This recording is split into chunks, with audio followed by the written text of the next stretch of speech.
मैं रवि कुमार, स्वागत है आपका रेनेशा आईएएस में।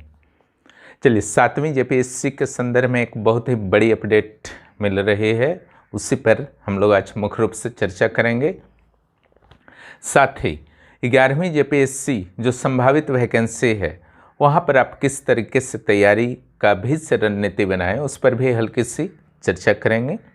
साथ ही सीजीएल के बारे में भी थोड़ी बहुत बातचीत कर ली जाएगी।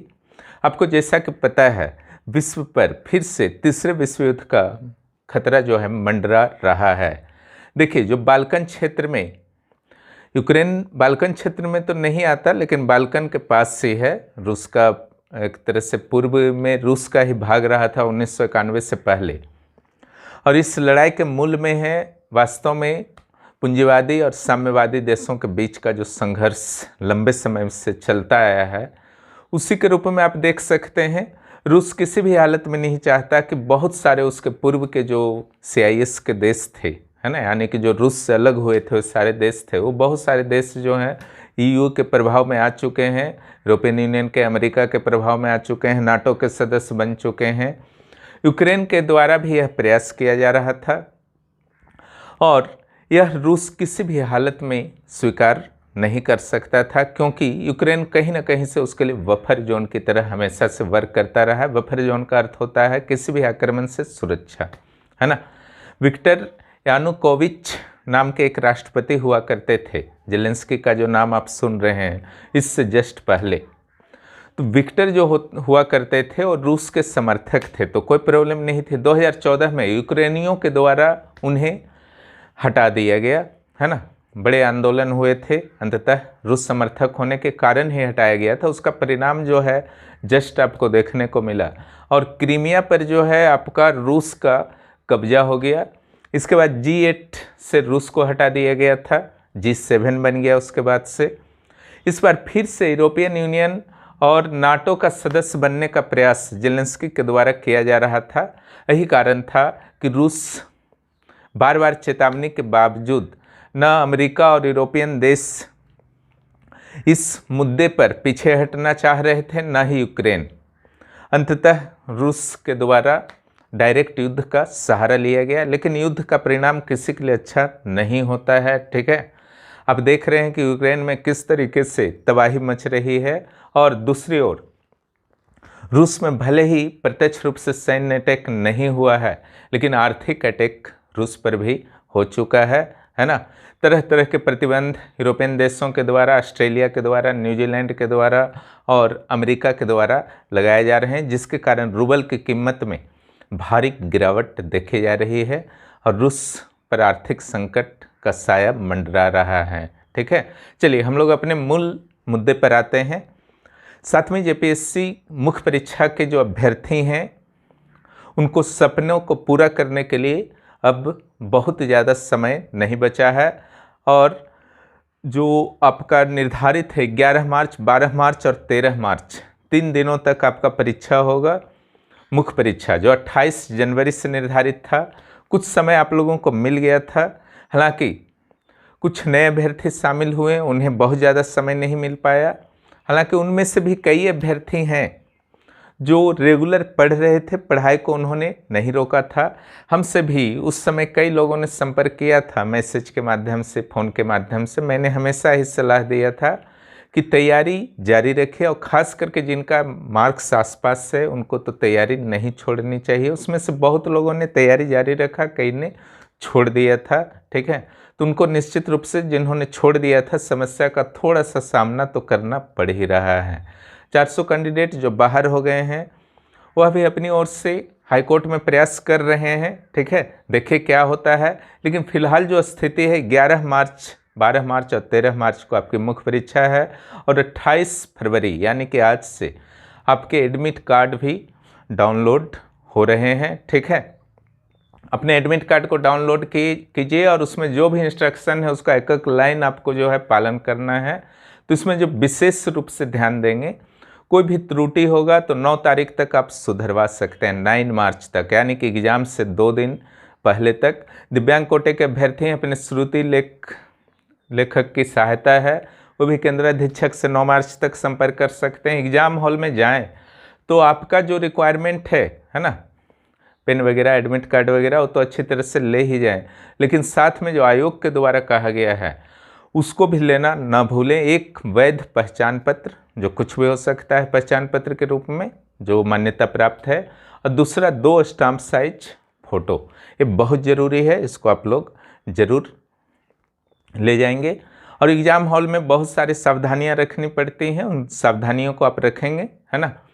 ध्यान से आपको एग्ज़ाम देना है, टू द पॉइंट देना है, क्वेश्चन के अनुसार आपको आंसर लिखना है, और समय प्रबंधन बहुत बेहतर रखना है। पूरे एग्ज़ाम के लिए ही नहीं बल्कि हर प्रश्न के लिए जो है आपको समय प्रबंधन बेहतर रखना है, और ऑब्जेक्टिव में काफ़ी बेहतर करने का प्रयास करना है। इस चीज़ को ध्यान रखिए। चलिए जेपीएससी मुख्य परीक्षा के कुछ टॉपिक्स पर हम लोग बात कर लेते हैं। तो अगर बहुत ही लिमिटेड इस समय जिनको मिला है तो कुछ टॉपिक्स पर स्पेशली ध्यान देकर के एग्ज़ाम में बैठने का प्रयास कीजिए। हालांकि यहाँ पर कोई भी गारंटी तो नहीं है, लेकिन कम से कम कुछ पढ़ के तो जाएंगे जिनका कुछ भी तैयारी नहीं है, ठीक है। तो यहाँ एंशिएंट्स जो है आप लोग सिंधु घाटी सभ्यता और अशोक का धम्म को आप पढ़ सकते हैं, ठीक है। सिंधु घाटी सभ्यता का विशेषता और अशोक का धम्म को पढ़ लीजिए। और मेडाइवल से जो आपको पढ़ लेना है वो अलाउद्दीन खिलजी का बाजार नीति और मनसबदारी को आप पढ़ सकते हैं। और ग्रुप सी जो आपका मॉडर्न है ना, यहाँ पर आप भू राजस्व बंदोबस्त में स्थायी बंदोबस्त और 1857 का भारत छोड़ो आंदोलन और डलहौजी का जो व्यपगत सिद्धांत था इसको देख लीजिएगा। और ग्रुप डी से आपका सरना धर्म ताना भगत आंदोलन को आप देख सकते हैं, ठीक है। और ज्योग्राफी का जहाँ तक बात है तो प्लेट टेक्टोनिक और वेगनर के सिद्धांत को आप देख सकते हैं और कोपेन को देख सकते हैं। कुछ शॉर्ट क्वेश्चंस के लिए भी मैंने दिया था, लेकिन जिनका एकदम तैयारी नहीं है उनके पास अब कोई चारा नहीं रह गया है, ठीक है। उसमें बजट वगैरह दिया गया था, वाताग्र, अल नीनो वगैरह दिया गया था। इंडियन ज्योग्राफी ग्रुप बी में जहाँ तक बात है तो भारतीय प्रवाह तंत्र और मानसून को आप देख सकते हैं। और ग्रुप सी में बेवर को जरूर आप देख लीजिएगा, इस बार के लिए टारगेट टॉपिक है, ठीक है। ग्रुप डी में डीवीसी के चांसेस काफ़ी बढ़ रहे हैं, है ना। और जनजातियों की समस्याएं और योजनाओं को आप देख सकते हैं। जहाँ तक इंडियन पॉलिटी का बात है तो आधारभूत ढांचा और प्रस्तावना और राज्यपाल 3 जो है आपका इस बार अच्छे खासे चांस हैं कि आ सकते हैं, है ना। यानी कि यहाँ पर देखिए एकदम बहुत ही लिमिटेड बताया जा रहा है, जिनका कुछ तैयारी नहीं कि थोड़ा बहुत पढ़ के चले जाएं, ठीक है। ये उनके लिए नहीं है जिनका अच्छा तैयारी है। इस तरीके से पढ़ के एग्जाम मुख्य परीक्षा में नहीं जाया जाता है। लोक प्रशासन में पीएमओ, केंद्रीय सचिवालय, ठीक है, और जिलाधीश को आप पढ़ सकते हैं। और उपभोक्ता संरक्षण अधिनियम चूँकि चेंजेस कुछ हुए हैं तो वहाँ पर आपका चांसेस अच्छा बन रहा है। जहाँ तक इकोनॉमिक्स का बात है तो ग्रुप ए में निश्चित रूप से पहले 2 टॉपिक को आप पढ़ लीजिएगा। राष्ट्रीय आय और मुद्रास्फीति को आप जरूर पढ़ लेंगे, काफ़ी होगा क्योंकि इससे अधिक समय ही नहीं है ना। और ग्रुप बी में धारणीय विकास वाले सेक्शन को अच्छी तरह से करके जाइए, बहुत बेहतर रहेगा। धारणीय विकास, सस्टेनेबल डेवलपमेंट वाले जो गोल्स नए हैं अगर वो भी याद है तो बहुत ही सोने पे सुहागा हो जाएगा, है ना। और ग्रुप सी में जहाँ तक बात है तो IMF, WTO और वित्तीय और बैंकिंग सेक्टर में सुधार, इतना को आप थोड़ा सा देख लीजिएगा एग्जाम हॉल में जाने से पहले। ग्रुप डी में जहाँ तक बात है झारखंड का जो सेक्शन है, ठीक है, तो यहाँ पर झारखंड में गरीबी, बेरोजगारी और अर्थव्यवस्था की संरचना, ठीक है। और पेपर 6 का जहाँ तक बात है ग्रुप ए में जो है सिस्टम ऑफ यूनिट जो है बहुत ही इंपॉर्टेंट आपका बन रहा है ना, सिस्टम ऑफ यूनिट। और दूसरा जो यहाँ पर आपको ध्यान देना है ध्वनि का प्रकृति और विशेषता, ध्वनि का प्रकृति और विशेषता। और ग्रुप बी सेक्शन में जो है डीएनए का structure, replication, protein synthesis, cell division, अब मेंडल, है ना। और ग्रुप सी सेक्शन में जो है आपका agro climatic zone of Jharkhand और किसानों के लिए झारखंड में योजनाएं। और ग्रुप ई सेक्शन में जो आपका इम्पोर्टेंट मेरे विचार से बन रहा है, जो लास्ट स्टेज में आए हैं तैयारी करने को, एनपीटी सीटीबीटी को थोड़ा सा ध्यान से देख लीजिएगा, साइंस एंड टेक्नोलॉजी पॉलिसी को देख लीजिएगा, है ना, 2 सेक्शन को देख लीजिए। और स्वास्थ्य सेक्शन में आप कोरोना को आप देख सकते हैं, है ना। हालांकि कोरोना सिलेबस में नहीं है, लेकिन इतना चर्चित है कि हो सकता है कि दिमाग में आ जाए क्वेश्चन सेटर्स के कि चलो कोरोना ही दे देते हैं, क्योंकि वहाँ पर ईटीसी लिखा हुआ है सारे रोगों के नाम के साथ। और ग्रुप डी का जो सेक्शन है ना, यहाँ पर आप पारिस्थितिकी तंत्र सेक्शन को जरूर करके जाइएगा, जो भी 1-2 प्रश्न वहाँ से बनता है, ठीक है। और वायु या जल प्रदूषण में कोई एक कर सकते हैं। शॉर्ट क्वेश्चन के लिए अम्ल वर्षा, ओजोन परत इत्यादि को देख सकते हैं।